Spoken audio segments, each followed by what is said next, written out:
Hello everyone, welcome back to my channel. So இன்னைக்கு வந்து law of vibration அப்படிங்கிற topic பற்றி தான் பார்க்க போகிறோம்.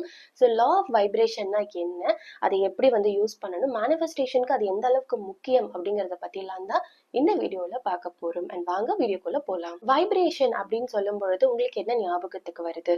பொதுவாக நம்ம சின்ன வயசுலலாம் பண்ணியிருப்போம். ஒரு இடத்துல தண்ணி இருக்கும், நம்ம ஒரு சின்ன குட்டி பெபிள் இல்லை கல் வந்து தூக்கி போடும் பொழுது என்ன ஆகும், அந்த இடத்துல ஒரு அலைகள், அந்த சென்ட்ரிக்கா ஒரு பாயிண்ட்ல இருந்து பாத்தீங்கன்னா வெளியில வந்து சில அலைகள் வந்து உருவாகி இருக்கும்.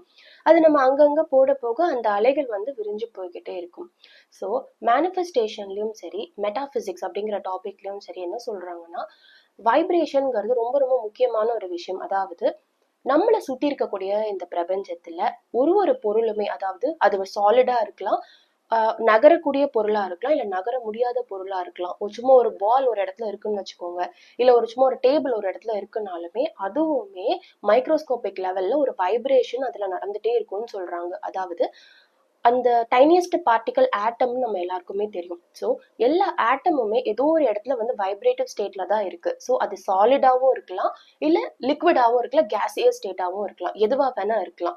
ஸோ எல்லா பொருட்களுமே வந்து வைப்ரேஷன் அப்படிங்கிற ஒரு இடம் வந்து மோஷன் போயிட்டே தான் இருக்கும். நம்மளுடைய எண்ணங்கள், நம்மளுடைய எமோஷன்ஸ், நம்ம கையில பிடிச்சிட்டு இருக்க பொருட்கள், நம்ம நம்ம போட்டுக்கிற பொருள், அதாவது அது செயினா இருக்கலாம், இயரிங்கா இருக்கலாம், நம்ம போட்டிருக்க ட்ரெஸ், கலர்ஸ், ஸோ எதுவா வேணா இருக்கலாம்.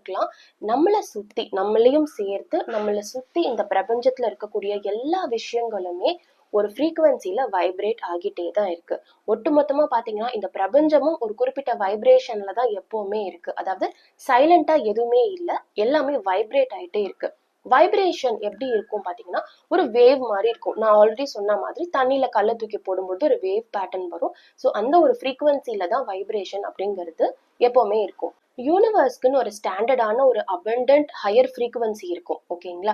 அந்த ஹையர் ஃப்ரீக்குவன்சியோட நம்ம எப்படி கனெக்ட் பண்ணணும் பாத்தீங்கன்னா, நம்ம எமோஷனலா கனெக்ட் ஆகலாம், இல்ல நம்மளோட தாட்ஸ் மூலமா கனெக்ட் ஆகலாம். இந்த ரெண்டு வகையில நம்மளால ஈஸியா யூனிவர்ஸோடைய ஒரு ஹையர் ஃப்ரீக்குவன்சிக்கு போக முடியும். எந்த மாதிரியான எமோஷன்ஸ் நம்மள ஹையர் ஃப்ரீக்குவன்சிக்கு கொண்டு போகும் பாத்தீங்கன்னா, ஹாப்பினஸ், ஜாய் அண்ட் கிராட்டிடியூட், இந்த 3 விஷயங்கள்.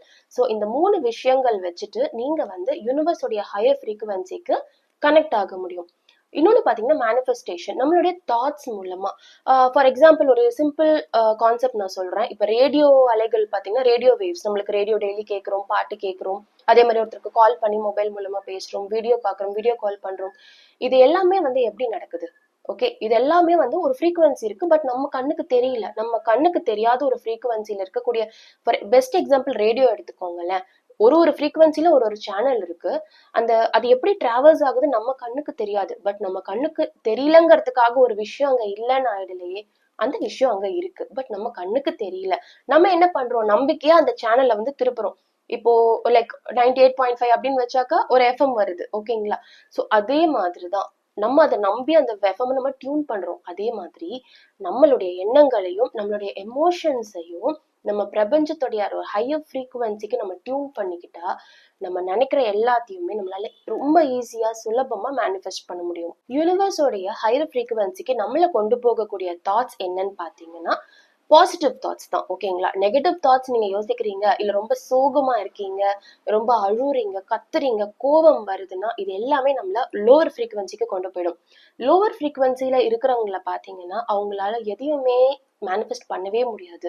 தேவையில்லாத நெகட்டிவ் விஷயங்கள் அவங்க லைஃப்ல ஒரு ரிப்பீட்டட் பேட்டர்னா நடந்துட்டே இருக்கும். இது எனக்குமே நிறைய நடந்திருக்கு. ஸோ அதாவது அனுபவபூர்வமா இதை நான் வந்து ஃபீல் பண்ணியிருக்கேன். ஸோ அதனாலதான் சொல்றேன், positive thinking, positive thoughts, positive விஷயங்களை பார்க்கறது வந்து ரொம்ப ரொம்ப ரொம்ப இம்பார்ட்டன்ட்.